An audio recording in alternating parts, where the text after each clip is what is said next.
சேலம் மாவட்டம் அயோத்தியா பட்டணத்தில் அதிமுக சார்பில் ஜெயலலிதாவின் பிறந்தநாளையொட்டி இரத்த தானம் முகாம் அதிமுக பொதுச் செயலாளர் தொடங்கி வைத்தார். எதிர்க்கட்சிகள் எத்தனை இருந்தாலும் சட்டப்பேரவையில் பிரதான கட்சி அதிமுக தான். தமிழ்நாட்டின் எதிர்க்கட்சி தாங்கள் என தாவேக 2ஆம் ஆண்டு துவக்க விழாவில் நிர்வாகிகள் பேசிய நிலையில் எடப்பாடி பழனிசாமி பதில். நாட்டில் எல்லாமே ஆளுங்கட்சி எதிர்க்கட்சி தான். நாட்டில் எல்லாமே எதிர்க்கட்சி. ஆனா சட்டமன்றத்தில் பிரதான எதிர்க்கட்சிங்கிறது அதிமுக தான். வேற எந்த கட்சிக்கும் கிடையாது. ஓசூர் மாநகராட்சியில் நடந்து சென்ற பெண்கள் உட்பட 7 பேரை கடித்து குதறிய வெறிநாய். பொதுமக்களை கடித்து குதறிய வெறிநாயை அடித்துக் கொன்ற பொதுமக்கள். தர்மபுரியில் ஆட்சியர் எஸ்பி என எந்த அதிகாரியும் தான் சொல்வதை தான் கேட்க வேண்டும் என திமுக கிழக்கு மாவட்ட பொறுப்பாளர் தர்மச்செல்வன் பேசுவது போன்று ஆடியோ.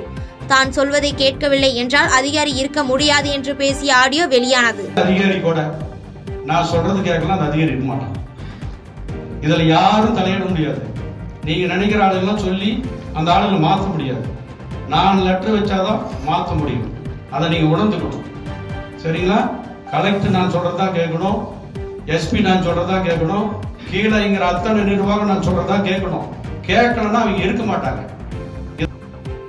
திமுக அமைச்சர்களும் மாவட்ட செயலாளர்களும் குறுநில மன்னர்கள் போல் செயல்படுவதாக எடப்பாடி பழனிசாமி குற்றச்சாட்டு. ஆட்சியரையே மிரட்ட துணிந்தவர்கள் சாமானிய மக்களை எத்தகைய இன்னலுக்கு ஆளாக்குவார்கள் என்று திமுக நிர்வாகி தர்மசெல்வன் ஆடியோவை சுட்டிக்காட்டி கேள்வி. காவல்துறை மிகவும் விருப்பப்படுவதால் இன்று விசாரணைக்கு ஆஜராக இருப்பதாக சீமான் அறிவிப்பு.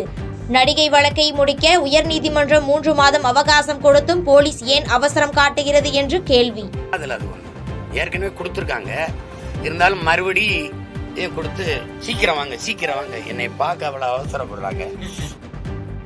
வீட்டில் இருந்த தனது மனைவியிடம் சம்மனை ஏன் போலீசார் கொடுக்கவில்லை என சீமான் கேள்வி. சம்மன் தான் படிக்கவா அல்லது நாட்டு மக்கள் படிக்கவா என்றும் வினா. தன்னை சமாளிக்க முடியாமல் நடிகைகளையும் பெண்களையும் திமுக முன்னிறுத்துவதாக சீமான் குற்றச்சாட்டு. தன் மீது தமிழகம் முழுவதும் 230ற்கும் மேற்பட்ட வழக்குகள் உள்ளதால் வழக்குகளுக்கு தான் பயப்படவில்லை என்றும் விளக்கம். தொகுதி மறுசீரமைப்பு தொடர்பான அனைத்து கட்சி கூட்டத்தில் அதிமுக சார்பில் 2 பங்கேற்பார்கள்.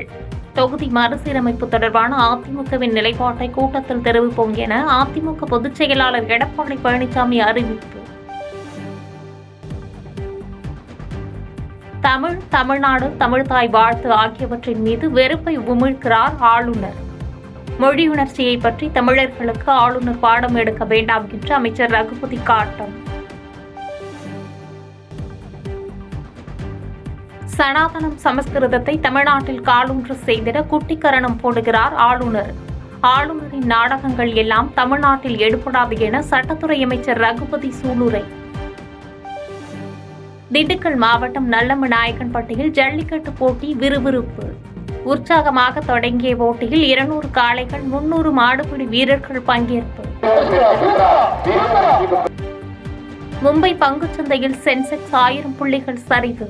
முதலீட்டாளர்களுக்கு 7.5 லட்சம் கோடி ரூபாய் இழப்பு. இந்திய வானிலை ஆய்வு மையத்தின் தென்மண்டல தலைவர் பாலச்சந்திரன் இன்றுடன் பணி ஓய்வு பெறுகிறார். புதிய தலைவராக அமுதா நாளை பதவியேற்கிறார்.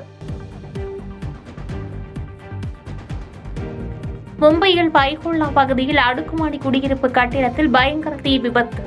57 மாடிகள் கொண்ட அடுக்குமாடி கட்டடத்தின் 42வது மாடியில் தீப்பற்றி எரிந்து வரும் நிலையில் தீயை கட்டுப்படுத்தும் பணியில் தீயணைப்பு துறையினர் போராடி வருகின்றனர்.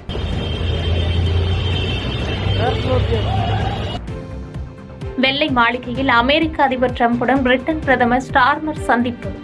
உக்ரைன் விவகாரத்தில் 2 நாடுகளிடையே கருத்து வேறுபாடுகள் நிலவும் நிலையில் முக்கிய சந்திப்பு. அமைதியை நிலைநாட்ட இந்தியாவுடன் இணைந்து பணியாற்ற தயாராக இருப்பதாக சீன பாதுகாப்பு அமைச்சகம் உறுதி. கிழக்கு லடாக் உள்ளிட்ட எல்லைப் பகுதிகளில் 2 நாட்டு ராணுவமும் ஒருங்கிணைந்து செயல்படுவதாக தகவல்.